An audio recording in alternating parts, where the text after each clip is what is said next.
Hello दोस्तों, good morning. मैं हूं राहुल और आप देख रहे हैं YouTube channel BSB educational data. तो दोस्तों, आज है 20 मई और 20 मई के अंतर्गत बनने वाले जितने भी मोस्ट इंपॉर्टेंट करंट अफेयर्स हैं उन सभी को देखते हैं, जो कि एसएससी और आरआरबी के साथ किसी भी स्टेट लेवल एग्ज़ाम, चाहे वो यूजीसी एग्ज़ाम हो, किसी के भी लिए बहुत इंपॉर्टेंट होगा।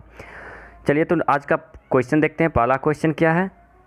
तो आज का पहला क्वेश्चन है, जम्मू कश्मीर बैंक के एमडी और सीईओ किसे नियुक्त किया गया है?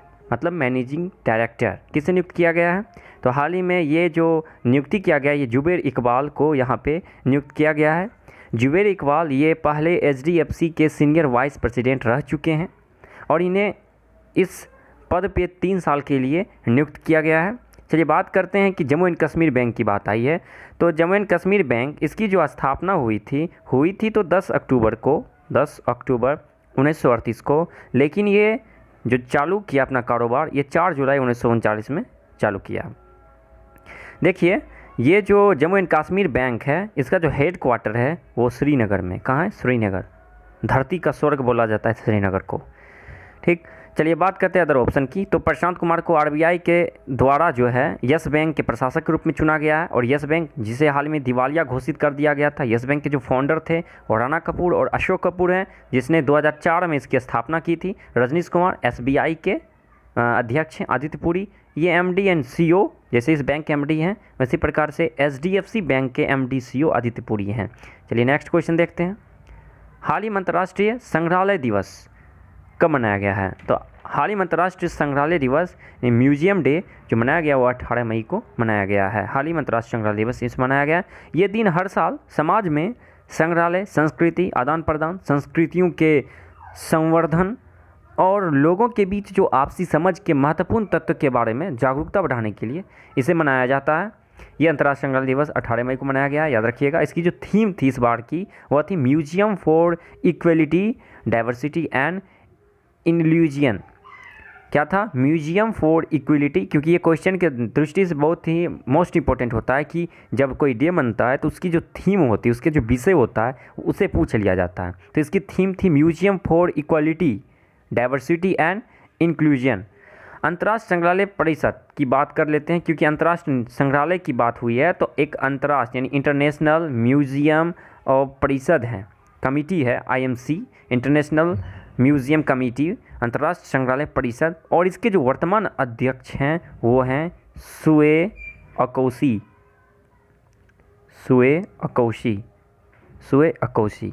चलिए अदर डेट की बात करें तो हाल ही में 17 मई को, ये जो 17 मई है, हाल ही में वर्ल्ड हाइपरटेंशन डे मनाया गया है, विश्व उच्च रक्तचाप दिवस। और इसलिए मनाया जाता है कि वो जो बीपी होता है, बीपी से जो मृत्यु होती है आदमी को, उसके बारे में जागरूकता बढ़ाने के लिए।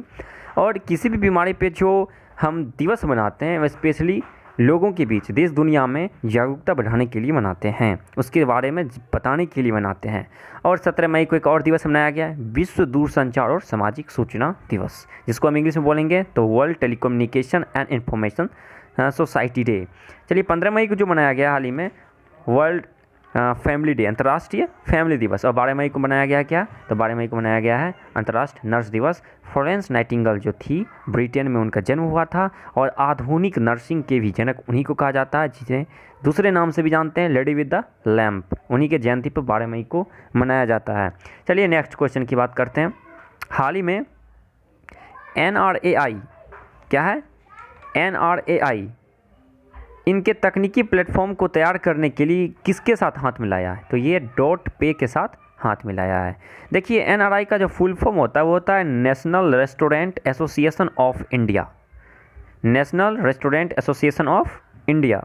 और इसने अपना खुद का तकनीकी प्लेटफॉर्म तैयार करने के लिए जो है ना, फिनटेक स्टार्टअप, क्या है? फिनटेक स्टार्टअप डॉट पे के साथ ये समझौता किया है। किसके साथ किया है? फिनटेक स्टार्टअप डॉट पे के साथ समझौता किया है।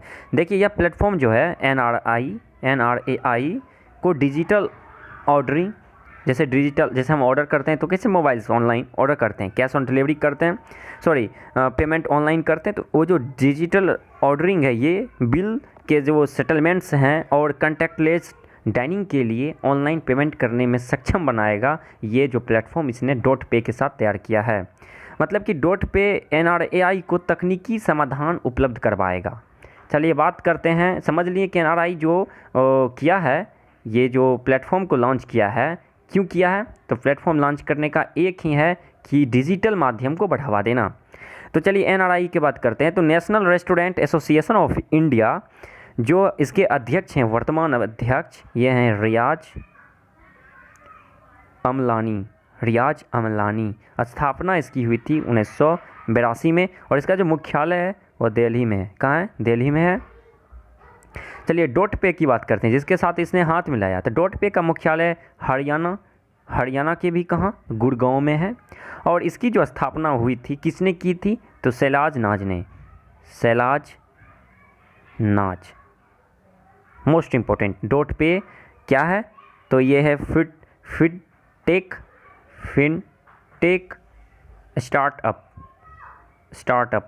फिनटेक स्टार्टअप कंपनी है।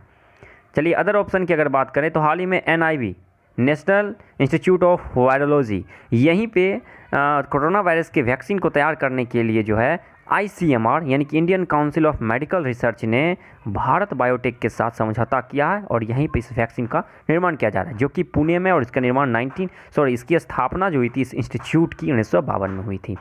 ICMR ने हाल ही में डाक के साथ भी समझौता किया था। क्यों किया था? तो जो कोविड-19 टेस्टिंग किट है, इसके डिलीवरी हेतु भारतीय डाक के साथ इसने समझौता किया था। और हाल ही में ICMR ही भारत बायोटेक की कंपनी है, टेलीकॉम कंपनी है, भारत बायोटेक जो इंटरनेशनल कंपनी है, उसके साथ समझौता किया। क्यों किया? तो वो वैक्सीन को तैयार करने के लिए, और वैक्सीन जो तैयार हो रहा है वो पुणे के NIV में तैयार हो रहा है।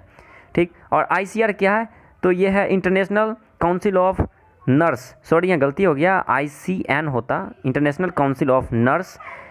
ये जो इंटरनेशनल काउंसिल ऑफ नर्स है ICN, इसकी स्थापना 1899 को हुई थी और इसके जो अध्यक्ष हैं वो एनेटे कनेडी हैं। 1899 इसकी स्थापना, और जेनेवा जो कि स्विट्जरलैंड में पड़ता है, इसका मुख्यालय है। चलिए नेक्स्ट क्वेश्चन देखते हैं।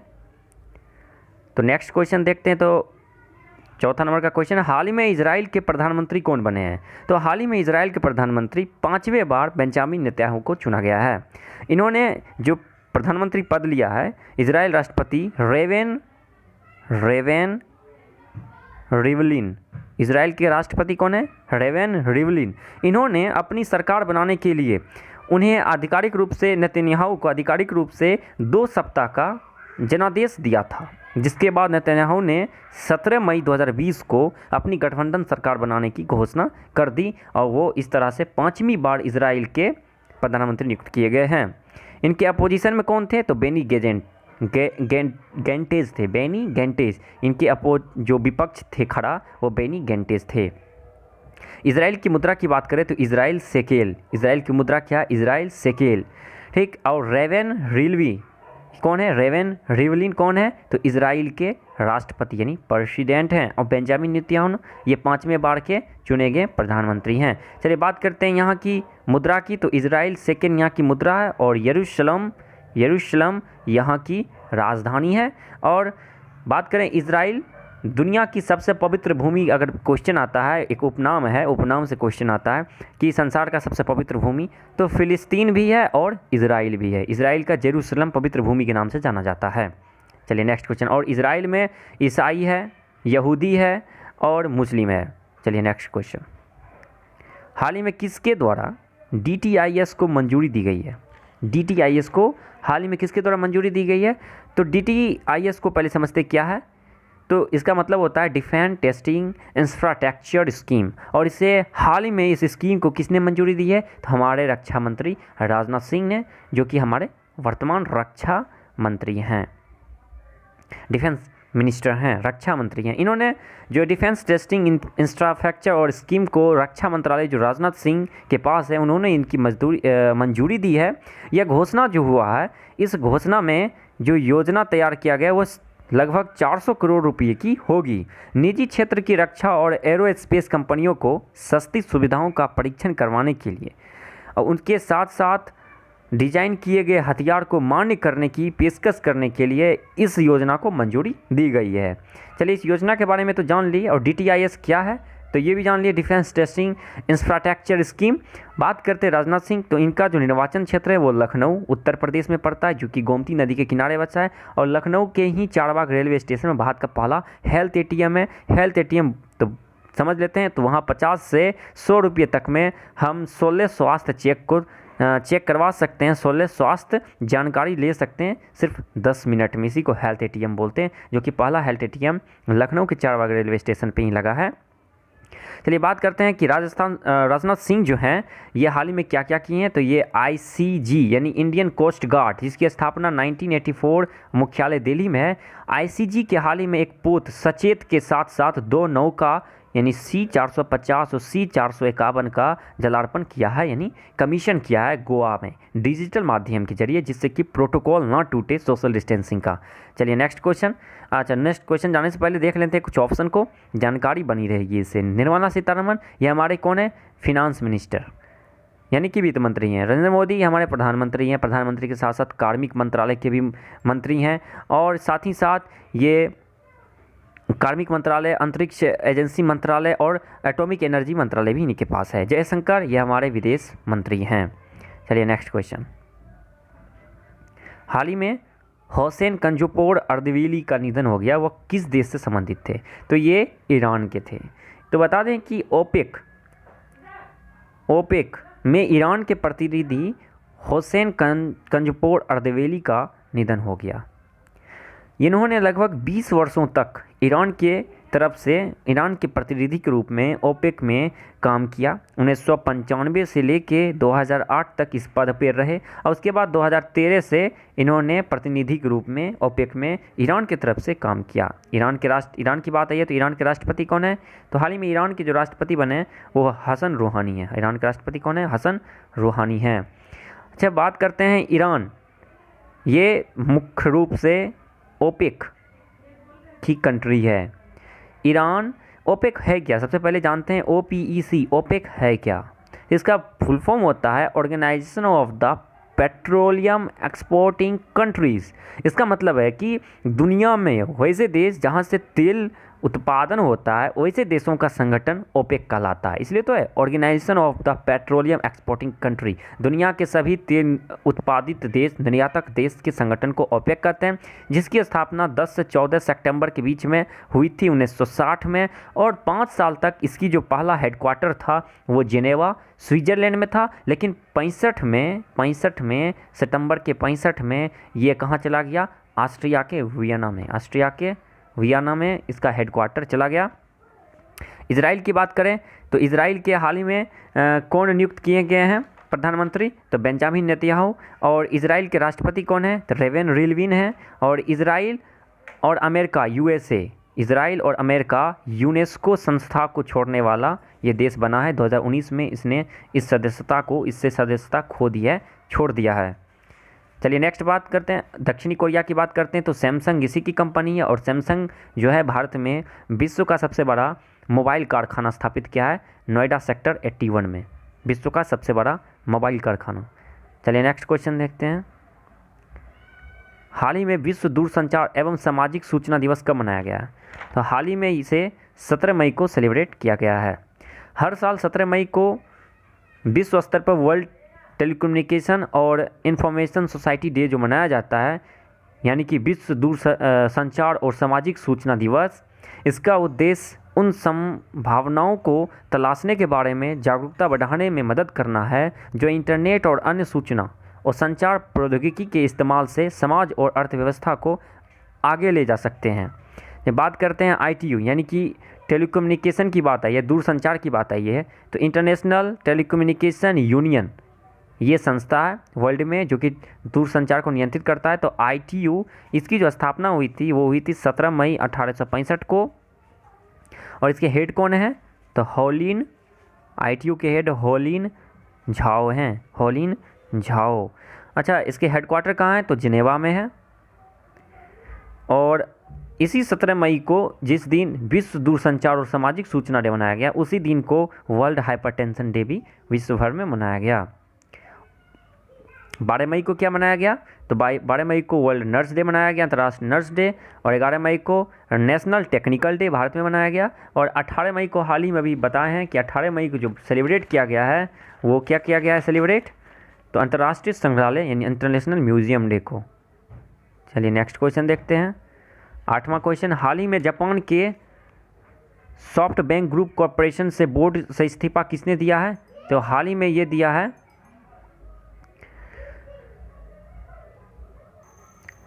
तो हाल ही में जापान के सॉफ्ट बैंक ग्रुप कॉरपोरेशन के बोर्ड से जो इस्तीफा दिया है वो जैक मा हैं। जैक मा ने हाल ही में जो जापान के सॉफ्ट बैंक ग्रुप कॉरपोरेशन में एक सदस्य थे वो उन्होंने इस सदस्यता को छोड़ दिया है, इस्तीफा दे दिया है जैक मा ने। तो जैक मा, तो इनका जन्म चीन में हुआ था 10 सितंबर 1964 को। ये बहुत इंपॉर्टेंट पर्सन है क्योंकि हाल ही में जो मार्च में जारी ब्लूमबर्ग बिलियनियर्स का जो इंडेक्स जारी हुआ था, ब्लूमबर्ग बिलियनियर्स इंडेक्स, उनके अनुसार एशिया का सबसे धनवान व्यक्ति का ताज जैक मा के पास ही है, जो कि पहले मुकेश अंबानी रिलायंस इंडस्ट्री के प्रमुख के पास था।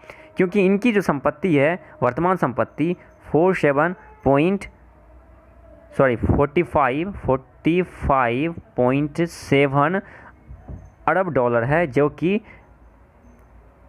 मुकेश अंबानी का 42.3 अरब डॉलर ही है। और इसके हिसाब से एशिया के सबसे अमीर व्यक्ति जो हैं वो जैक मा ही हैं। जैक मा ये अलीबाबा ग्रुप के फाउंडर भी हैं प्लस चेयरमैन हैं, जिन्होंने इस चेयरमैन पद से रिटायर हुआ था 2019 में। अलीबाबा ग्रुप के फाउंडेशन से अलग हुआ था, रिटायर हुए थे जैक मा। मुकेश अंबानी ये भारत के सबसे अमीर व्यक्ति हैं। बिल गेट्स ये विश्व में दूसरा नंबर पे सबसे अमीर व्यक्ति हैं। और जेफ बेजोस अमेजन के संस्थापक ये फर्स्ट स्थान पे पूरे वर्ल्ड में बिलियनियर्स की सूची में एक स्थान पे है। चलिए सभी का डेटा हम कभी एक बार देंगे, जितने भी बिलियनियर्स हैं उसकी सूची तैयार करके देंगे। चलिए नेक्स्ट क्वेश्चन, भारत का पहला स्किन बैंक कहाँ खोला गया है? तो भारत का पहला स्किन बैंक वो मुंबई में खोला गया है। मुंबई में नेशनल बर्न सेंटर, जो कि 5 अक्टूबर 2001 को शुरू किया गया था, भारत का पहला स्किन बैंक है। ये तब तक था जब त्वचा दान को बढ़ावा देने के लिए 2015 में गंगा हॉस्पिटल स्किन बैंक के शुरू होने तक ये एकमात्र देश का स्किन बैंक था। लेकिन जब 2015 में गंगा हॉस्पिटल स्किन बैंक शुरुआत हुई, तब जाके भारत के विभिन्न राज्यों में स्किन बैंक त्वचा को बढ़ावा देने के लिए शुरू किया गया। भिलाई की बात करें तो छत्तीसगढ़ का पहला स्किन बैंक भिलाई में ही खोला गया है। दिल्ली की बात करें तो आईआईटी दिल्ली के साथ एम्स ने उत्तर भारत का पहला स्किन बैंक स्थापित किया है। अच्छा, पिंजौर की बात करते हैं तो ये हरियाणा में पड़ता है पिंजौर। और हरियाणा का जो पिंजौर है ये जटायु, भारत का पहला जटायु प्रजनन और संरक्षण केंद्र है। क्या है? जटायु गिद्ध की जो एक प्रजाति होती है जटायु का प्रजनन और संरक्षण केंद्र है, जहाँ पर इसको संरक्षित किया जाता है और इसका प्रजनन का ध्यान रखा जाता है। और एशिया का सबसे पहला डॉल्फिन संरक्षण और प्रजनन केंद्र कहाँ है एशिया का? तो बिहार के पटना में है, गंगा घाट के नज़दीक। चलिए नेक्स्ट क्वेश्चन, और वीडियो का आखिरी क्वेश्चन है कि बीएसएफ के महानिदेशक वर्तमान में कौन है? तो बीएसएफ के जो महानिदेशक थे वो वी.के. जौहरी थे। कौन थे? विवेक कुमार जौहरी। लेकिन इन्होंने इस पद को इस्तीफा दे दिया और ये अपने वापस कैडेट लौट गए हैं। इनके जगह पे सुरजीत सिंह देसवाल, जो कि आईटीबीपी के महानिदेशक हैं, साथ ही साथ इतने भरोसेमंद व्यक्ति हैं ये कि इन्हें बीएसएफ, सीआईएसएफ, सीआरपीएफ सभी का कभी ना कभी इन्हें महानिदेशक पद को संभालने का मौका मिला है। वर्तमान में ये बीएसएफ के महानिदेशक और साथ ही साथ आईटीबीपी के भी हैं। कौन? सुरजीत सिंह देसवाल, वी.के. जौहरी हट गए हैं। कुमार राजेश चंद बात करते हैं तो ये कुमार राजेश चंद जो हैं वो एसएसबी के महासचिव हैं। राजीव चोपड़ा ये एनसीसी के लेफ्टिनेंट कर्नल राजीव चोपड़ा ये एनसीसी के महानिदेशक हैं। तो आज इतना ही रहने दीजिए, अब अगले वीडियो में बात करते हैं। तो आज जितने भी इम्पोर्टेंट क्वेश्चन हैं उन्हें दोबारा देखें या उन्हें नोट करें। नोट करने से क्या होगा कि आप कभी भी दिन भर में 2-3 बार अगर देख लें तो जितनी संस्थाएं हैं, आसान तो नहीं है सभी संस्था और उनके अध्यक्षों को याद करना, क्योंकि नाम अलग अलग उसके होते हैं, जल्दी से याद नहीं रहते हैं। तो आप वीडियो को बार बार देखें या तो आप उसे नोट कर लें। और एक बार अगर याद हो जाए तो सदस्यता तो जल्दी जल्दी तो ख़त्म होती नहीं है। इसीलिए इस बीच में अगर कोई एग्ज़ाम आए तो आपके लिए वो अच्छा ही होगा। इसीलिए आप चाहे कि हर एक क्वेश्चन के हर एक पॉइंट को अगर नोट कर सके तो नोट करें, उसे याद करें। Thank you. अब अगले वीडियो में मिलते हैं।